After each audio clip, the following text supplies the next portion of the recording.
बिस्मिल्लाहिर्रहमानिर्रहीम। अस्सलाम वालेकुम। आज हम बात करेंगे पेरेंटिंग की इन डिजिटल एज।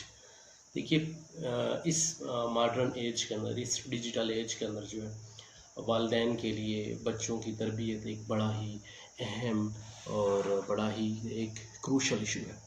बच्चों की तरबियत किस तरह से की जाए बड़ा ही अहम है। देखिए, हम एक एसेट्स के बारे में बड़े फ़िक्रमंद होते हैं। हम अगर देखें कि लोग दुनियावी तौर के ऊपर अपने असासाजात के बारे में कैसे फ़िक्रमंद होते हैं, मिसाल के तौर के ऊपर कि हम इस चीज़ के बारे में फ़िक्रमंद हैं, हमारे पास रुपया पैसा, हमारी मादी ज़रूरियात जो हैं वो किस हद तक पूरी हो रही हैं। लेकिन एक बहुत अहम इशू ये है कि we should try to understand this thing कि हमारा जो रियल एसेट है वो क्या है, वो हमारी औलाद है। किस तरह से, क्योंकि जो हमारे सरमाया है, हमारे जो एसेट्स हैं वो मरने के बाद तो हमारे लिए बेनिफिशियल नहीं रहते, लेकिन औलाद इस सेंस में रियल एसेट है कि ये मरने के बाद भी हमारे लिए सदका जारिया की हैसियत रखता है। हम उनके अंदर जो नेकियां, जो अच्छाइयाँ, जो अच्छी आदात ट्रांसप्लांट करते हैं वो सारी की सारी हमारे लिए हमारी मौत के बाद भी सदका जारिया बन जाती हैं। इसलिए एक तो दुनिया के अंदर भी अच्छी औलाद नेक नामी का और शोहरत का बायस होती है वालिदैन के लिए, और इस तरह उनसे उनकी दुनिया से रुखसत के बाद भी वो वालिदैन के लिए फ़ायदेमंद होती है। इसलिए हमें बहुत ज़्यादा कॉन्शियस रहना है कि हमने अपने बच्चों की तरबियत जो है वो किस लिहाज से कर रही हैं। अब वक्त क्योंकि बड़ी तेज़ी के साथ बदल रहा है। देखिए, एक ज़माना था जब कहा जाता था कि आफ्टर 50 ईयर्स जो है वो जनरेशन चेंज होती है। आज के हालात में आप देखें तो आपको पता चलेगा कि बहुत तेज़ी के साथ जो है वो वक्त तब्दील हो रहा है, और ये जो जनरेशन चेंज है ये तो महज चंद महीनों की बात रह गई है।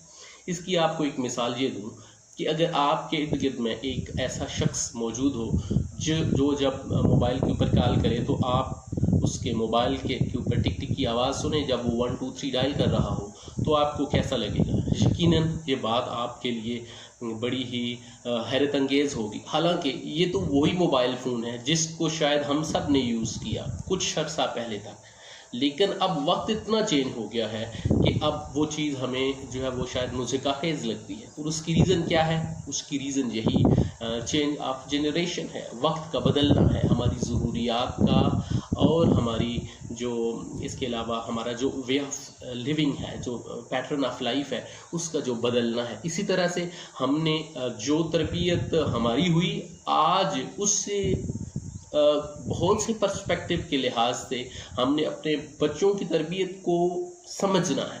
आज उनकी नीड्स कुछ और हैं, उसके अकॉर्डिंगली हमने देखना है और काम करना है।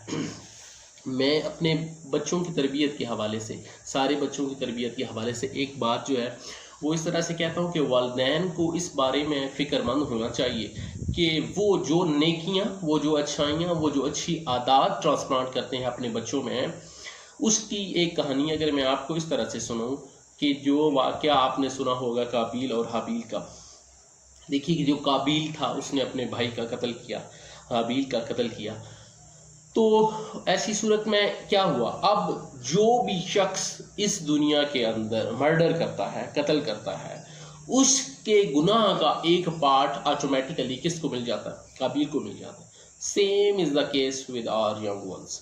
हम उनके अंदर जो नेकी ट्रांसप्लांट करके जाते हैं और उसका असर अगली औलाद में और आगे इसी तरह से चलता रहता है। तो वो नेकियों का लाभ उतना ही सिलसिला है उन वालिदैन के लिए जिन्होंने उस नेक काम की शुरुआत की थी। अगर बुराई जो है, अगर जो गुनाह जो है उसका भी एक सिलसिला है, तो इसी तरह नेकियों का भी एक सिलसिला है। हमें इस बारे में जहन में रखना चाहिए कि हमारी औलादें जो हैं वो हमारे लिए अच्छाइयों में नेकियों का बायस बने। अच्छा, फिर एक सवाल ये होता है कि औलाद की तरबियत कब से शुरू होनी चाहिए और कब तक होनी चाहिए। देखिए, ये बड़ा ही अहम मामला है। हज़रत उमर फ़ारूक रज़ी अल्लाह तआला अन्हु के दौर में एक शख्स आपके पास आता है और वो अपने बेटे की जो उसका नारवा रवैया है उसकी शिकायत करने हज़रत सैयदना उमर फ़ारूक रज़ी अल्लाह तआला अन्हु के पास आता है। जब वो शख्स आता है, उसके बोलने से पहले उसका बेटा पूछता है, वो कहता है कि ऐ खलीफा वक्त, मुझे इससे पहले कि मेरा बाप कोई बात करे, आप मुझे इस बात का जवाब दीजिए कि बहसीते बेटा मेरे क्या हुकूक हैं जो मेरे वालिद ने अदा करने हैं।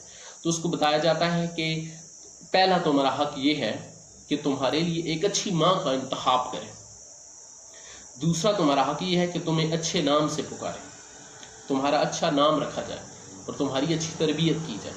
तो वो कहता है कि देखिए सबसे पहले तो मिस्टेक मेरे बाप ने ये की है कि मेरे लिए एक अच्छी माँ, इसने ये एक गैर मुस्लिम औरत से, एक मजूसी औरत से इसने शादी की। फिर जो मेरा नाम रखा वो भी मुनासिब नहीं था। ठीक है जी। तो मकसद ये है बात करने का कि हमें पता होना चाहिए कि बच्चों की तरबियत जो है उसके लिए पहला मरहला जो है वो एक अच्छी माँ का इंतखाब है कि एक दीनदार खातून के साथ एक शख्स जब शादी करता है तो ही वो अपने बच्चों को उस दीन के बारे में और अल्लाह के बताए हुए तरीक़ों के बारे में आगाह कर सकती है। अच्छा, फिर वालिदैन जो है वो बच्चों की तरबियत कब तक करते हैं, ये कब तक उनकी जिम्मेदारी है वो और ये जो फ़र्ज़ है औलाद की तरबियत, ये चूँकि बच्चों के दुनिया में आने से पहले ही शुरू हो चुका है। और अब दूसरा सवाल ये है कि कब तक बच्चों की तरबियत की जाती है। अब इसका जवाब ये है कि बच्चों की जो तरबियत है वो वालिदैन मरते दम तक करेंगे। एक अल्लाह के रसूल का मेरे जहन में नाम नहीं आ रहा, उन्होंने जब अपने बच्चों को, अपनी औलाद को बिठाया अपने आखिर के वक्त में, वक्त विसाल से, तो उसने पूछा कि हाँ कि तुम जो है मेरे दुनिया से रुखसत हो जाने के बाद किसकी इबादत करोगे। तो उन्होंने बताया कि अल्लाह के नबी, हम अपने परवरदिगार की इबादत करेंगे, हम अल्लाह रब्बुल इज़्ज़त की इबादत करेंगे। मकसद ये है कि दुनिया से चले जाने के बाद भी उनको ये फ़िक्र लाहक है कि मेरी औलाद जो है वो राह रास्त पे ही रहे। ये दरअसल में एक नेकी है। एक और बात इस सिलसिले में कहना चाहूँगा, अक्सर वालिदैन भी इस मामले में और ख़ासकर असातिज़ा हज़रात जो होते हैं वो ये सवाल पूछते हैं कि मार नहीं प्यार का जो कंसेप्ट है, इस बारे में मैं ये समझता हूँ ज़ाती तौर के ऊपर मेरा ये ख्याल है कि जो ये प्यार का कंसेप्ट है यंग वंस के लिए, मार नहीं प्यार का कंसेप्ट, ये 100% ठीक है। तमाम लोगों के लिए सबसे बेहतरीन ज़ात हमारे लिए बहसीत मुसलमान हज़रत मोहम्मद मुस्तफ़ा सल्लल्लाहु अलैहि वसल्लम, आपने किस तरह से हज़रत अनस की तरबियत फरमाई।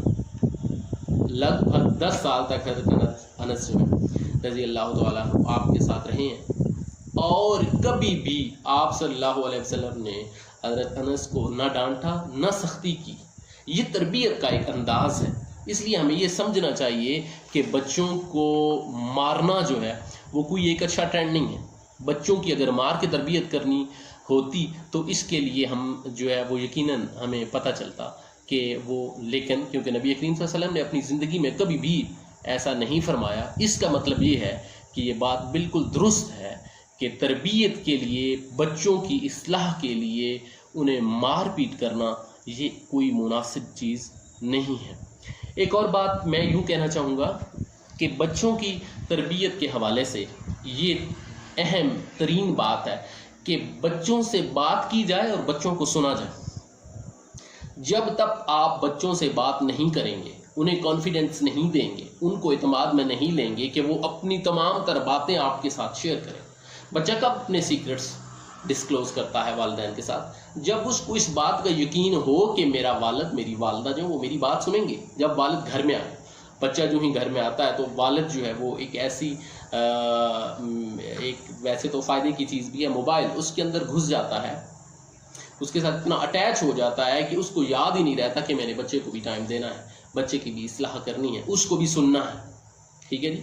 जब तक आप बच्चे को सुनेंगे नहीं, जब तक आप बच्चे से बात नहीं करेंगे, उसके साथ चीज़ें शेयर नहीं करेंगे, अपनी रोज़मर्रा की मसरूफियात में से उसको वक्त नहीं देंगे, उस वक्त आप बच्चे की अच्छी तरबियत नहीं कर सकेंगे। इसकी मिसाल देखें, कुछ जानदारों में तो ऐसे होता है कि मिसाल के तौर के ऊपर चूंटियां हैं, तो चूंटियां जब लाइन में चल रही होती हैं तो एक चूंटी दूसरी चूंटी को क्या करती है, उनके जिस्म से एक मवाद निकलता है, उनका एक लॉब होता है, वो उसको जब दूसरे के साथ शेयर करती हैं तो उससे वो सारी की सारी वो उसको रिसीव कर लेता है इन्फॉर्मेशन को, और उसके बाद उसको डीकोड करता है और उसको पता चल जाता है कि मैंने राइट साइड पे जाना है, लेफ्ट साइड पे जाना है, किधर जाना है, कहाँ पे मीठा पड़ा हुआ है, कहाँ पे क्या खाने की चीज़ है, और उसको पता चल जाता है। इंसानों में तो क्योंकि ऐसा पॉसिबल नहीं है। आप बच्चे के आइडियोलॉजी को, बच्चे के थॉट्स को उस वक्त तक, जब तक आपसे वो बात नहीं करेगा, आप शेयर नहीं कर पाएंगे। इसलिए बच्चे की ज़रूरियात को, बच्चे के ख्यालात को, बच्चे की ज़रूरतों को, हाँ वो छोटी हो या बड़ी हो, उसके मसाइल भी उसकी तरह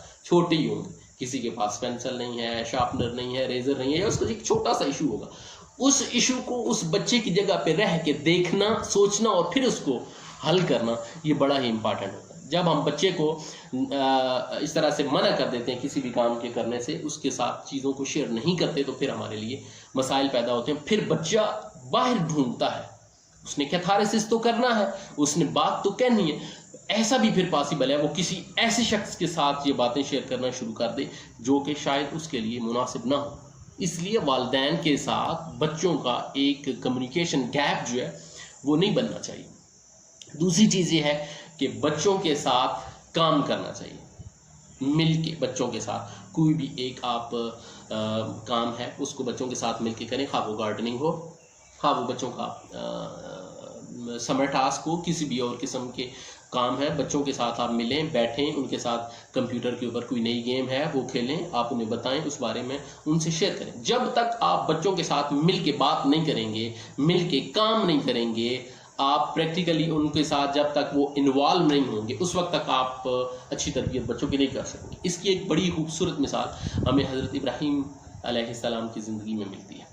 जब आपको खाना काबा की तामीर का हुक्म हुआ तो आपके साथ कौन था? हज़रत इस्माइल अलैहिस्सलाम थे, आपके बेटे थे। दोनों बाप बेटा मिल के और बड़ी खूबसूरत अंदाज में हरम की तामीर फरमाते हैं, खाना काबा की तामीर फरमाते हैं। इस चीज़ से हमें ये मिलता है, ये सबक मिलता है कि हमने बच्चों को इन्वॉल्व करना है अपनी एक्टिविटीज़ के साथ अमली तौर के ऊपर। एक और फिर चीज़ है कि ज़िद्दी बच्चों की तरबियत के हवाले से ऐसे है कि उनको किस तरह से, वैसे तो हमने एक पूरा एक प्रेजेंटेशन है इसके ऊपर, लेकिन अभी मुख्तसरन यूं मैं कहना चाहूँगा कि बच्चे की अपनी भी एक सेल्फ रिस्पेक्ट है और उसकी एक डिग्निटी है। आप ये याद रखिए कि आप उसको हर्ट नहीं करेंगे और उसको अकॉर्डिंगली यूज़ करते हुए आप बच्चे को उसकी ज़िद से हटा सकते हैं। कई दफ़ा एक सवाल ये भी आता है कि दरअसल में बच्चे ज़िद्दी नहीं होते, वालिदैन ज़िद्दी होते।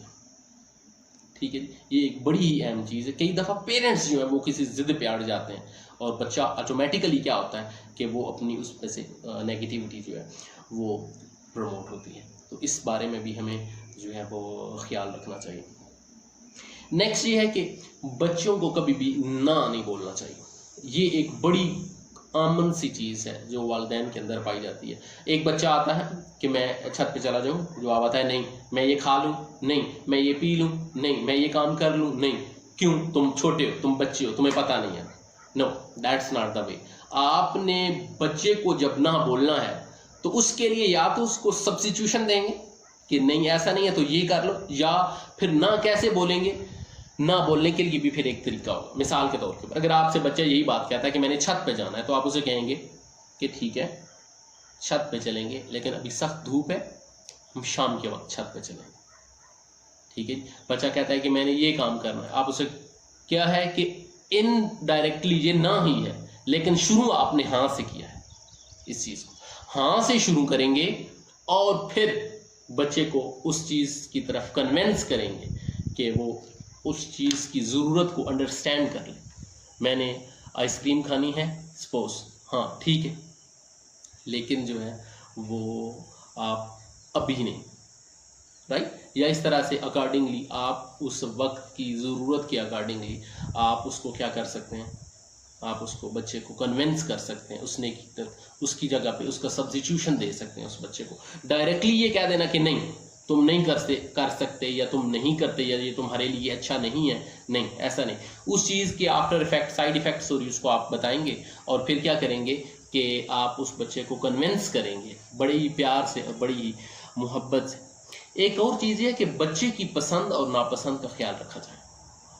आप खाना भी बनाते हैं तो ये एक बड़ा डेमोक्रेटिक उसूल होना चाहिए कि आप बच्चों से उनकी राय ज़रूर ले लें, बच्चों से मुशावरत ज़रूर कर लें। इससे बच्चों के अंदर कॉन्फिडेंस बिल्ड होता है, उनके अंदर खुद एतमादी आती है, उन्हें ये एहसास होता है कि हम भी घर के अंदर वैल्यूएबल मेंबर्स हैं, हमसे भी मशवरा किया जाता है, हमसे भी सलाह ली जाती है। ये बड़ा ही अहम है। और हमने बच्चों को उनकी पसंद और नापसंद का ख्याल रखते हुए हमने क्या करना है कि उनके टेस्ट को, उनकी चॉइस को अंडरस्टैंड करना। एक बहुत ही अहम चीज़ ये है कि बच्चों की तरबियत मॉडर्न एज के अंदर, इस डिजिटल एरा के अंदर करते हुए हमने बच्चों को इकराम देना है, इज़्ज़त देनी है। नबी मुकर्रम हज़रत मोहम्मद मुस्तफ़ा सल्लल्लाहु अलैहि वसल्लम की एक हदीस मुबारका का मफ़हूम है कि इकरमू औलादकुम, अपनी औलाद को इज़्ज़त दीजिए। अब हमें सबसे बेहतरीन मिसाल जो नबी करीम सल्लल्लाहु अलैहि वसल्लम की ज़िंदगी में मिलती है इकराम की, वो हज़रत फ़ातिमा ज़हरा है। कि जब हज़रत फ़ातिमा ज़हरा नबी करीम सल्लल्लाहु अलैहि वसल्लम के यहाँ तशरीफ़ लेके आती हैं तो नबी मुकर्रम सल्लल्लाहु अलैहि वसल्लम अपनी नशिस्त से खड़े हो जाते हैं और हज़रत फ़ातिमा के पास जाते हैं, आपका हाथ पकड़ते हैं, आपके हाथ पर बोसा देते हैं और फिर उनको अपनी जगह के ऊपर बिठाते हैं। ये इज़्ज़त है और ये इकराम। फिर इसी तरह से हज़रत फ़ातिमा ज़हरा जो है वो भी नबी करीम सल्लल्लाहु अलैहि वसल्लम को इसी तरह से मोहब्बत देती है। जब नबी मुकर्रम सल्लल्लाहु अलैहि वसल्लम हज़रत फ़ातिमा ज़हरा रज़ी अल्लाह तआला अन्हा के पास जाते हैं तो हज़रत फ़ातिमा ज़हरा भी जो ही नबी करीम सल्लल्लाहु अलैहि वसल्लम को देखती हैं, रिसीव करती हैं तो आपका हाथ पकड़ लेती हैं, आपके हाथ पर बोसा देती हैं और उनको अपनी जगह के ऊपर बिठाती हैं। ये तरबियत का एक बेहतरीन अंदाज है। आप बच्चों को आप करके बुलाएंगे, जी करके बुलाएंगे, इसी तरह से बच्चे भी फिर क्या करेंगे, वो रिस्पेक्ट देना सीखेंगे। उनको पता चलेगा कि हमने रिस्पेक्ट कैसे देनी है, क्योंकि ज़ाहिर है बच्चों का दिमाग जो है वो एक खाली बर्तन की मानत है। अगर आप उसमें इज़्ज़त डालेंगे तो बच्चे इज़्ज़त करना सीखेंगे। आज के लिए बस इतना ही। मैं उम्मीद करता हूँ कि आपको हमारा ये पैगाम जो है वो पसंद आया होगा। अल्लाह रब्बुल इज़्ज़त हमें नेकी की तौफीक अता फरमाए और अच्छी बातों को फैलाने का ज़रिया बनाए हम सबको।